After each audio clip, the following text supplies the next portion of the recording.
So Ernie, after a run of 2 defeats, you must be glad to get back to winning ways last Saturday. Yeah, very much so, Lee. You know, the 2 previous games were quite difficult in terms of, we didn't play up to our level. The Chichester game, was most disappointing here at home, where we have been very good this season, but we didn't get up to our levels, and there was a lack of intensity in our play, and it showed. And we lost that game. Moving on to Cray, I thought first half we played extremely well. Possibly could have gone in, a goal or 2 up at half time. Very, very pleased. Second half, unfortunately, first 10-15 minutes we didn't play as we had in the first half, and although it was quite a slope at Cray, although we were going down the slope, didn't set our stall out properly in the second half to get forward, and push up and attack them, and paid the price in the first 15 minutes.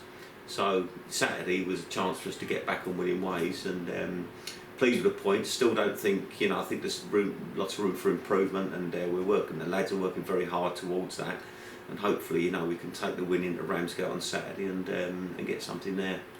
On the back of them 2 defeats, when it got pulled back to 1-1, was you pleased that the character was there and the boys showed that fight to you, that they wanted to go on and win that game? Yes, I think that this season that's been very apparent. That we've been behind in games. I can think of some other games. I think Sittingbourne we were 3-0 down, came back to 3-3. I think the Herne Bay game were 2-0 down, come back to 2-2. So the boys do fight, and they do give their all. We just got to be better in certain games, certain areas, to make sure that we don't go these goals behind, and then we've got that big workload to get back in the game. One of the things that you have had to battle with is injuries, in particularly in defence. So if you roll back 6-7 games, I can count 7 players who have all been unavailable one time, whether it be Rain, Birchie, Mams, Connor, Briggs, even Rush and Nick. So I guess that's made your job a little bit harder, hasn't it? Yes, it has. You like to have a consistent team, a stable team. Every team, and every club's going to be going through injury situations, but I think at one time we had the whole midfield and the forward line missing due to injuries. The FA Cup was a marvellous thing for us, and obviously, we don't like to make excuses, but them 11 games in a row with the squad we had took its toll, and I think we've still got a couple of injuries sort of lingering on from that period.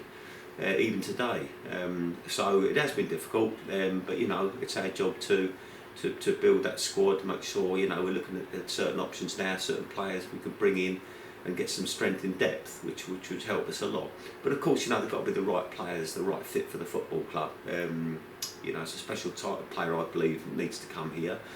Somebody who's got that attitude, that desire, want to do well, play in front of a good crowd at a good stadium, play the type of game that we want to play. Have a good attitude, and give their all for Sheffield United, and all at a reasonable amount of money as well. In the day and age where there's a lot of money flying around in this league and the league below. So we've got competitors out there, but we're looking at that all the time, and when we can bring players in, we will. We are suffering with 2 players with longer term injuries. Obviously Mams, who unfortunately had the leg fracture at Ashford, and then we've got young Jack Marnie, who you brought in almost 2 months ago. He made his debut at Herne Bay and was on the receiving end of a bad tackle, and we've not seen him since. How are them 2 coming along? Yeah, well, I believe Mams is in this current Thursday. He's been rehabilitating himself after his leg fracture, been running on a running machine, running treadmill. And obviously it'd be fantastic to have him back. To have a player like that back at this point of the season is a real bonus, because he was doing particularly well at right back and left back occasionally when he played there, but a good defender, and be welcome to have him back. I think Jack Mardy got that injury against, as you say, it's Herne Bay. A very bad tackle on him. Probably should have been a red card, but it wasn't.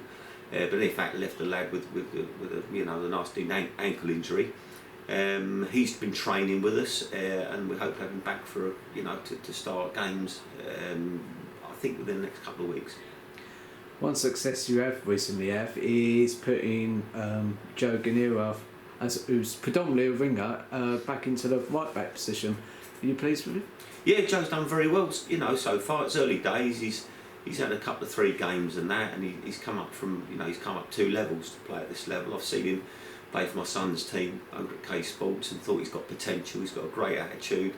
He's quick. He's aggressive, and predominantly a right winger. But he has.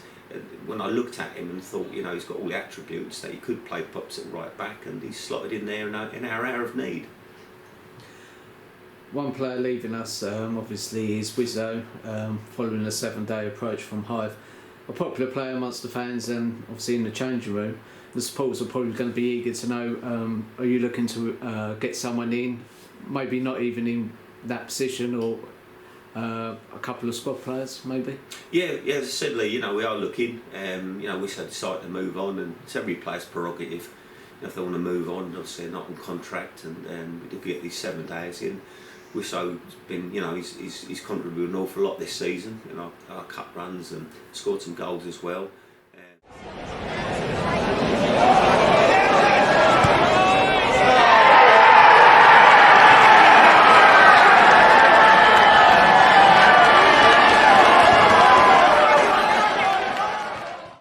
And good luck to the lads. And I wish them all the very best.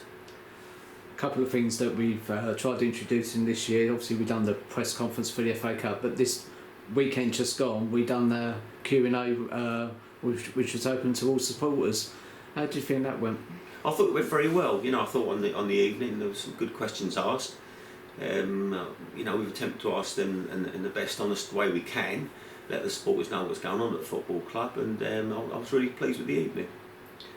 Turning our attention to Saturday, we're going to Ramsgate, very tight pitch down there, obviously top of the league, on a really good run. We've played them twice this season and been on the receiving end of defeats, one quite narrow, the other one, I think it was 4-1 top of my head. Are you looking to maybe make a couple of changes to the setup to how you went last time? Yeah, possibly. I mean, when we went down there the first game, I think that was Blue FA Trophy. Again, we played really well first half, had opportunities which we didn't take on the day, and then second half, they've got a lot of quality in that squad. Unfortunately, we can see goals. I think they gave away a penalty, which probably wasn't, but it happens when you're under pressure. And Ramsgate deserved the win on the day. So on Saturday, we're going to go there. We're capable of beating anybody on our day, as we've shown previously in this season. And it's all down to performance. You can have all the formations and all the tactics in the world, and we'll get that right. But at the end of the day, if the players perform up to what they have done in some of the games this season, then there's no reason why we can't get something out of that game. As you and me have just come back in from a very blowy pitch out there, one of the things that springs to mind is this season we're probably one of the only teams, home or away, that's not had a game called off due to bad weather, and that's due to our own 3G pitch, or at the time we've been playing teams that have got 3G pitch. So that investment again proves that if you can afford it, it's worth doing, isn't it? I think so, yeah, very much. I think it's the way forward for non-league clubs especially. You're guaranteed that if you've got a home game, you're going to be playing, and also the revenue in terms of the pitch hire and all the rest of it brings a lot of interest to the club, a lot of new people into the club, where their mums and dads come to watch their kids play in the youth set up here or train on the first team pitch.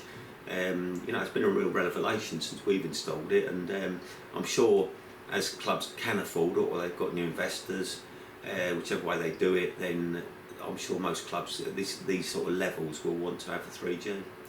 Probably brings me on to my final question really. So you mentioned the pitch out there and the youth, so as one of your coaches and a couple of the Sheppey youth coaches yesterday launched the new Sheppey Academy for 7 to 12-year-olds, and we had 60 children all attend that, so it was quite a successful night. But that's the type of thing that yourself and Tony want to start encouraging, isn't it? Yes, very much so. I think it all has to start at that level, the real tots, the kids, the 6-year-olds, 7-year-olds onwards, and that. Getting them up here, getting them interested in Sheppey United. Before long they start to come to the games, they're supporters, and hopefully, a percentage of them kids will make it through to the boys and the girls teams. And that's what it's all about, and that's what a real community setup gives you. You buy into the community, they buy into you, and that's what we hope to achieve at Sheppey United over the next few seasons. Brilliant. Thanks, Ernie. Cheers, then.